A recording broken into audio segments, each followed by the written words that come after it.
Saludos a todos, soy David Teira, profesor del curso, y en este vídeo sobre el tema 1 voy a intentar presentaros en primer lugar algunas distinciones sobre el concepto de evidencia, en particular la evidencia científica, y tratar de explicaros también por qué es importante controlar el modo en el que interpretamos y generamos evidencia científica para poder estar seguros de su veracidad. Rápidamente, comencemos con la primera de las transparencias e introduzcamos aquí una serie de distinciones a propósito de nuestro concepto ordinario de evidencia. Una primera distinción es la que media entre evidencia sensible e evidencia intelectual. No es lo mismo cuando decimos que hemos encontrado una huella dactilar de un sospechoso en el lugar del crimen, caso en el cual tenemos evidencia empírica de que estuvo allí, que cuando razonamos sobre dónde pudo estar el sospechoso en un momento dado y concluimos, de modo puramente intelectual, que no pudo estar en ningún otro lugar que no fuera la escena del crimen. Razonar a partir de datos empíricos cuando razonamos, a partir de datos empíricos decimos que lo hacemos a partir de evidencia sensible, mientras que cuando razonamos en abstracto, de modo puramente a priorístico, decimos que manejamos evidencia intelectual. Una segunda distinción que debemos considerar es la que media entre evidencia intrínseca o evidencia extrínseca, o, dicho con otras palabras, evidencia directa e indirecta.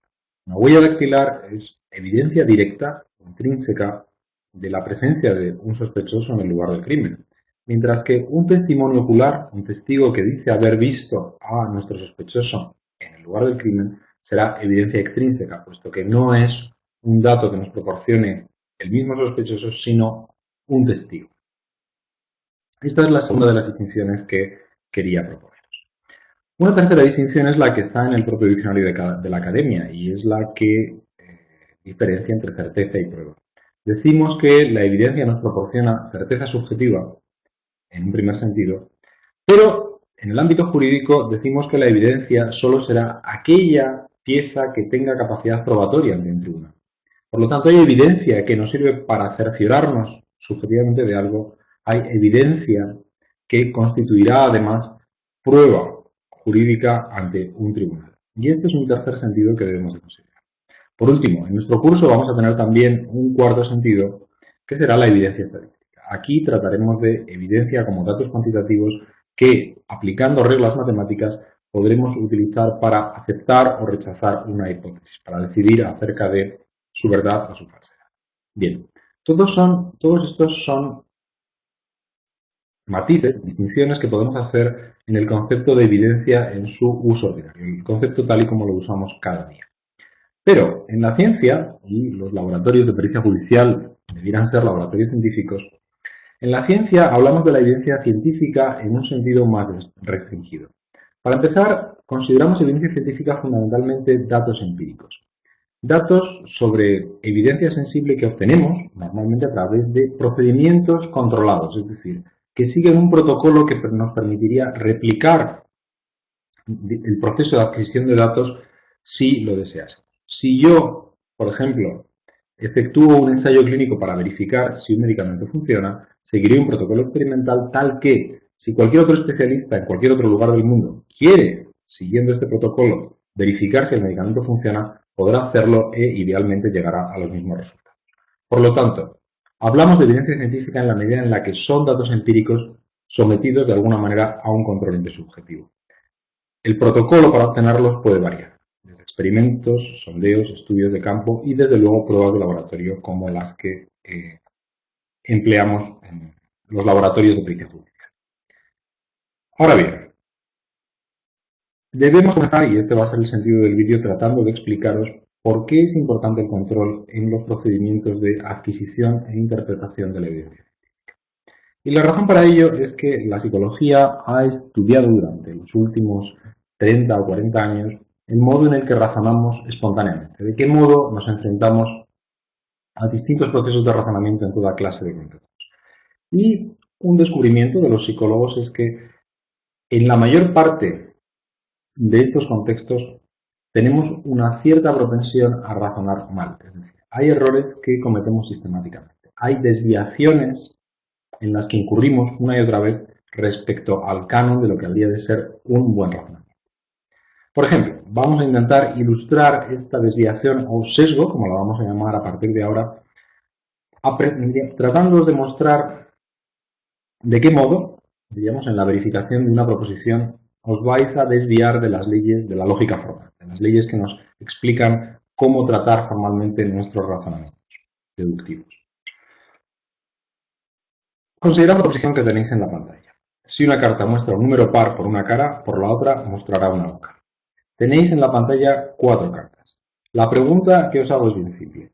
¿Cuáles de entre estas 4 cartas debemos girar para comprobar si el condicional que tenéis en la pantalla es verdadero o falso?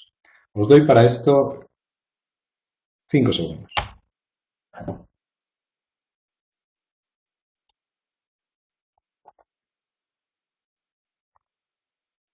Bien. Disculpad. Espero que tengáis anotadas las cartas o carta que habéis de girar para comprobar si el condicional es verdadero. Vamos a ver si habéis acertado. La forma correcta de hacerlo sería la siguiente. Si tenéis una proposición condicional como la que os propongo, podéis plantearos sencillamente en qué condiciones será falsa. Es decir, ¿cuándo será falso que si una carta muestra un número par por una cara, por la otra muestra una vocal?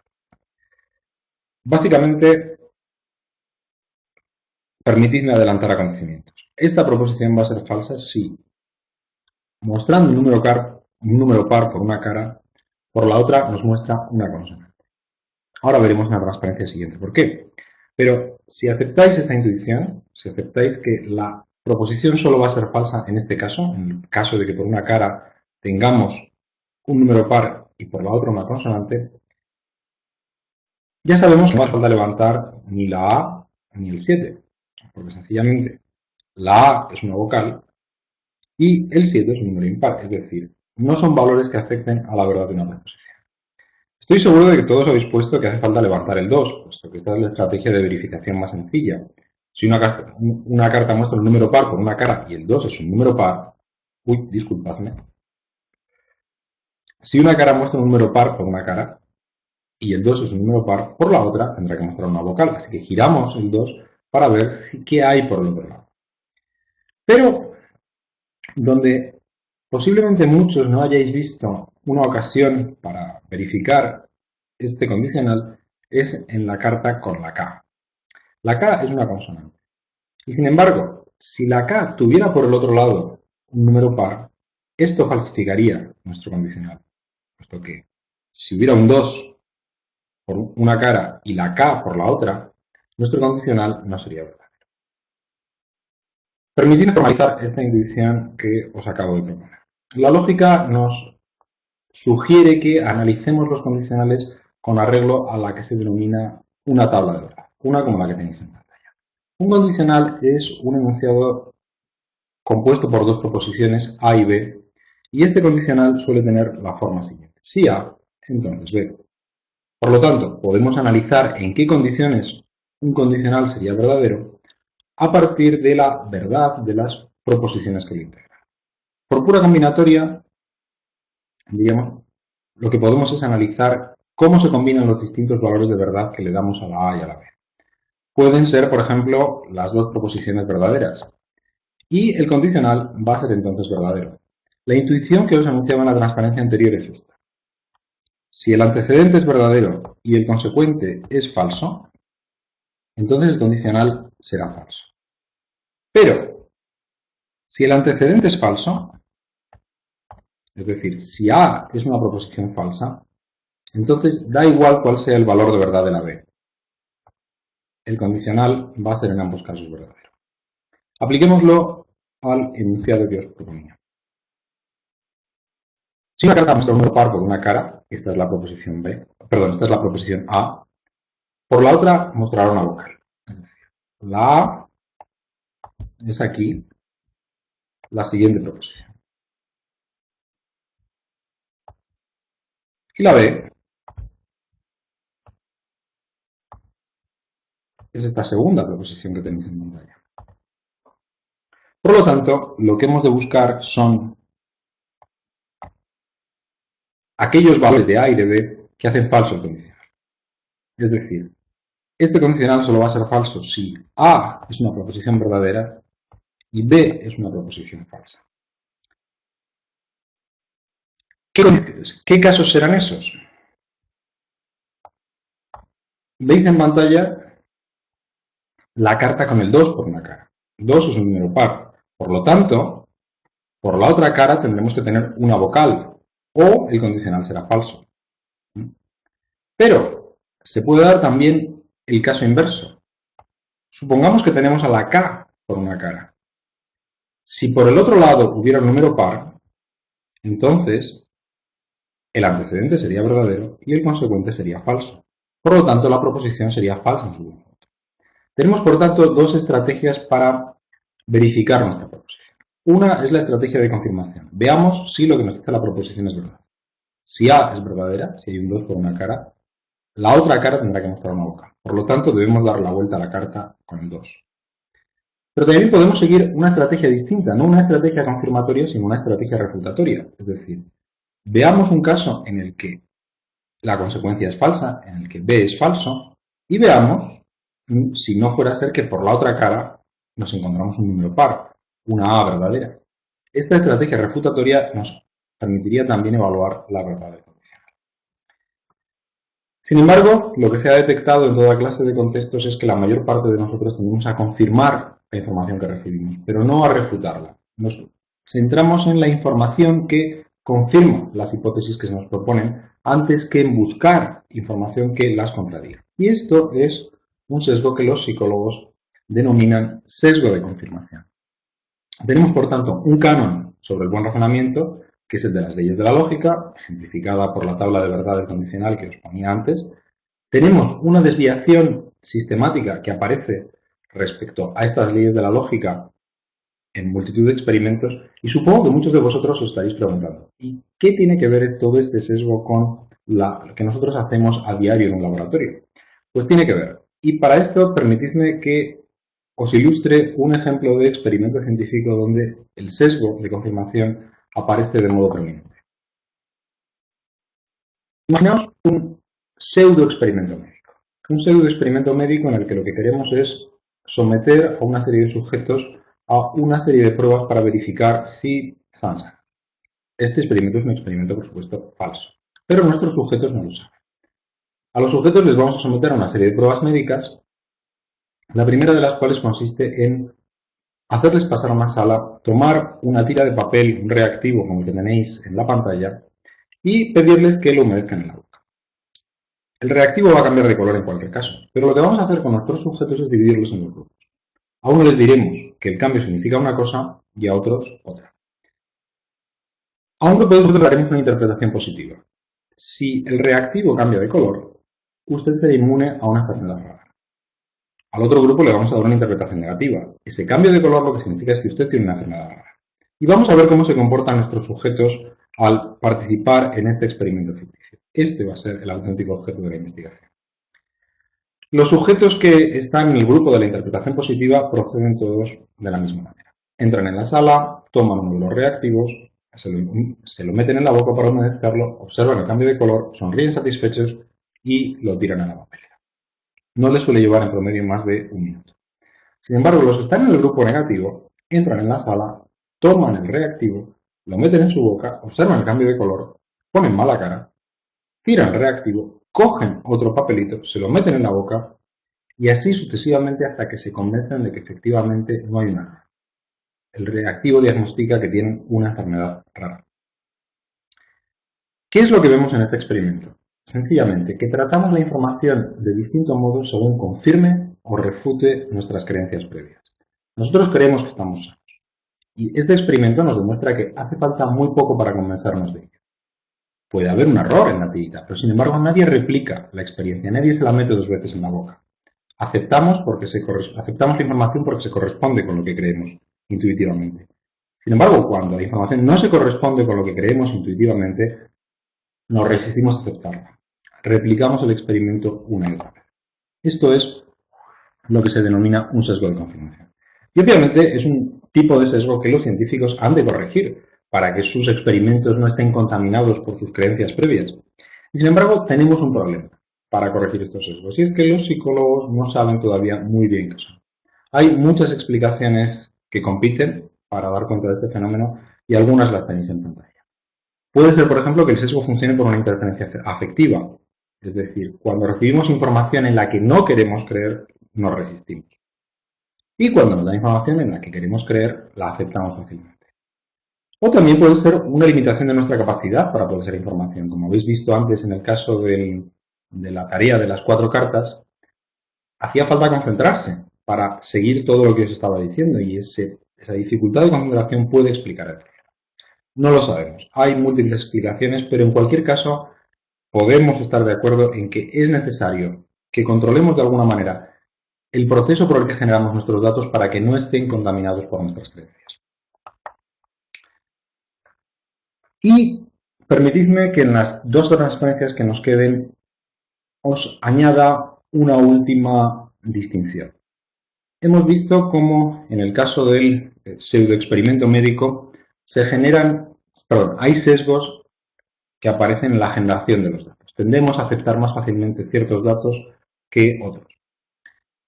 Sin embargo, no hemos de preocuparnos solamente por los sesgos que aparecen al generar datos. Hemos también de preocuparnos por los sesgos que aparecen al interpretarlos. Y como ejemplo de estos sesgos, y aquí ya vamos a hablar de lógica y no de probabilidad, os propongo la siguiente tarea.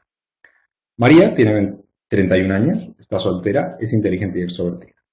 Mientras estudiaba filosofía se manifestó a menudo por los derechos de los animales. La pregunta que os hago es, dada esta información, dados estos datos, ¿cuál de las 3 proposiciones siguientes os parece más probable? ¿María es feminista? ¿María trabaja en un banco y es feminista?